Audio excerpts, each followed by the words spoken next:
Hey guys, it's end of days prepper.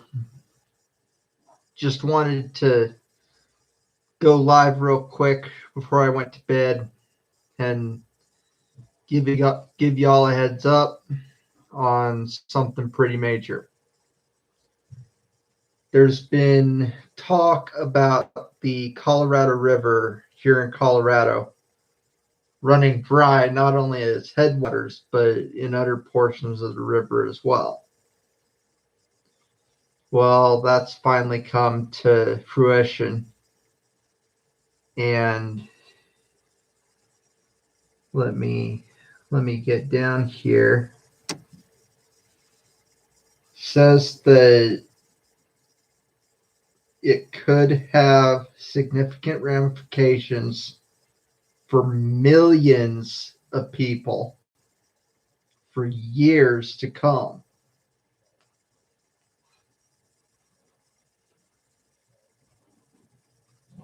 That is really just mind blowing, to say the least.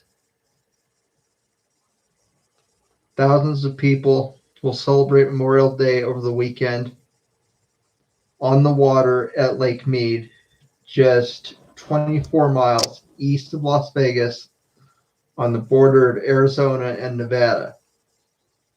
What they may not realize is that the oasis they're enjoying in the desert is entering uncharted territory with significant ramifications for millions across the Southwest for years in the years to come. On Tuesday, the water level fell in Lake Mead, the world's largest U.S. reservoir,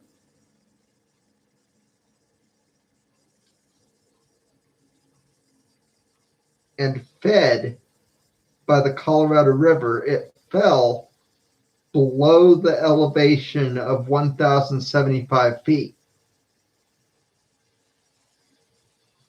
It has hit that mark only a handful of times since the Hoover Dam was finished in the 1930s, but it's always recovered shortly thereafter. It may not this time, at least not anytime soon. Fed by the Colorado River. Let me read that again. Fed by the Colorado River. I'm kind of worried about the headwaters of the Colorado, whether it's going dry or not, because that's a big rafting spot for a bunch of Memorial Day partiers. The U.S. Bureau of Land Reclamation forecasts the lake levels to continue to decline without any sign of recovery through at least the end of 2022, the end of next year. If the next major study in August from the USBR Project Water levels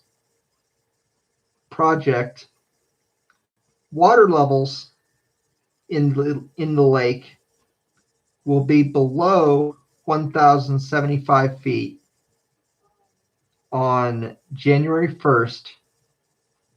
It would trigger the first ever shortage declaration on the Colorado River, meaning some communities would begin to see their water delivery cut significantly next year.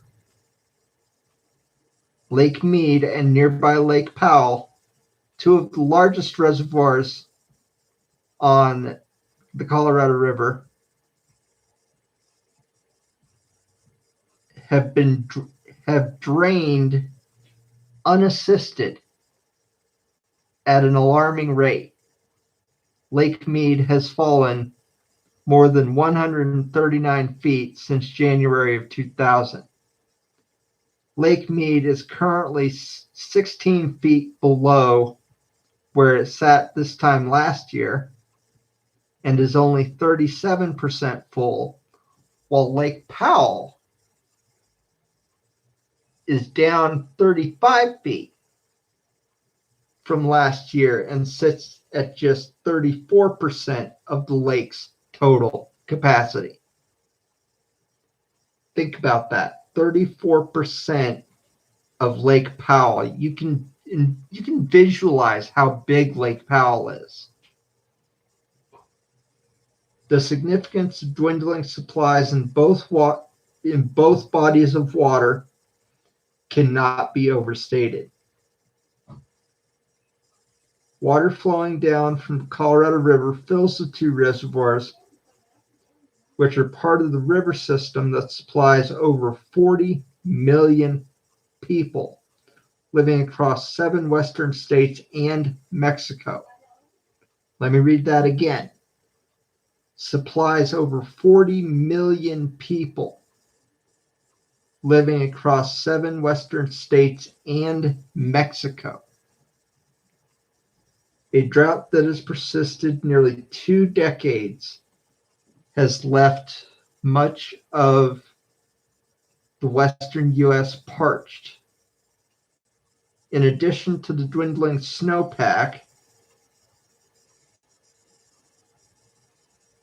which provides most of the river's water supply,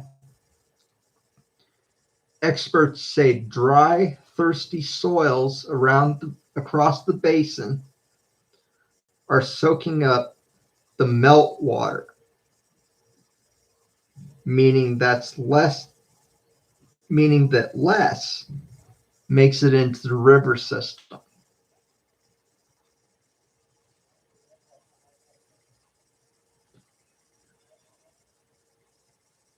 It's a pretty awful year, said Ted Cook, the general manager of the Central Arizona Project, a massive 336-mile canal and pipeline system that carries Colorado River water to Phoenix, Tucson, and farms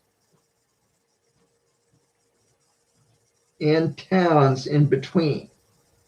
He says last year wasn't so bad as far as the snowpack went, but with the higher temperatures and drier soils that we're still experiencing this year, we're seeing even less runoff that actually makes it into the waterways and into the reservoirs.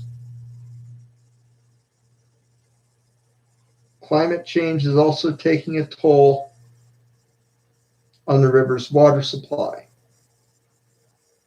A study by the U.S. Geological Survey scientists published in 2020 found that the Colorado River's flow has declined by 20% over the last century. And over half of that decline can be attributed to warming temperatures across the basin. With the level of Lake Mead dipping below 1,075 feet on Tuesday and forecast to drop further. Let me read that again. Forecast to drop even further than it's at now.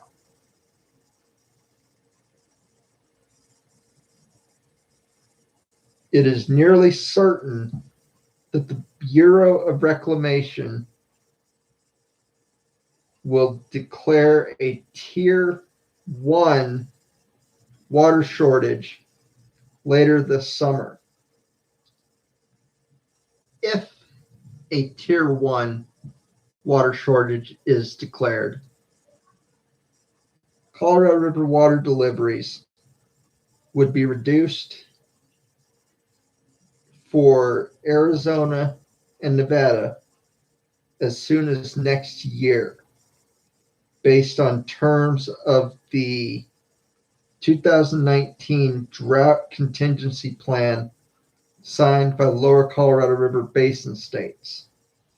The looming water cuts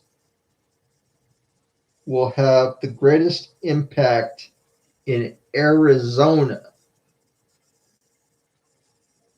I'm thinking small towns like Portal here.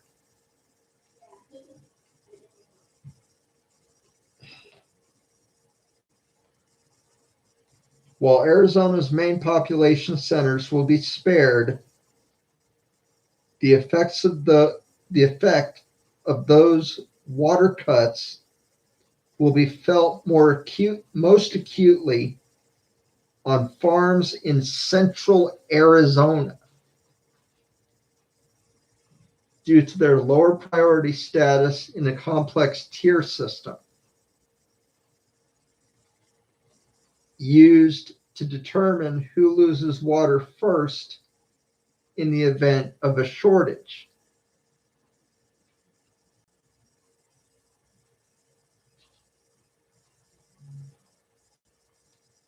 California's water delivery system would not be impacted in a tier 1 shortage, according to the drought contingency plan. Water officials in Arizona say that while the falling water levels and future projections are concerning, the state is prepared to absorb the cuts.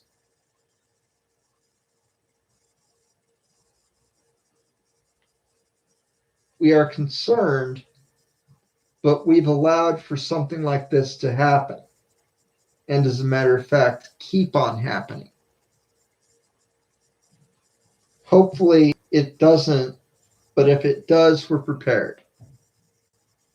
Question is, how prepared are you?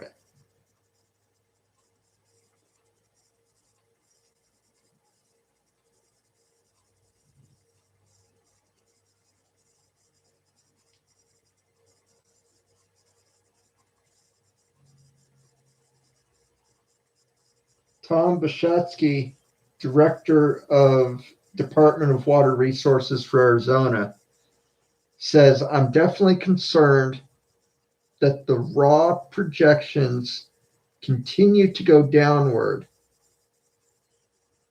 and that we are heading more potentially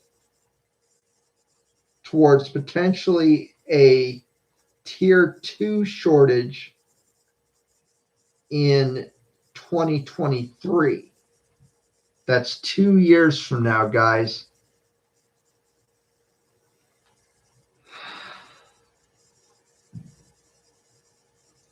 We better start prepping water. I can tell you that.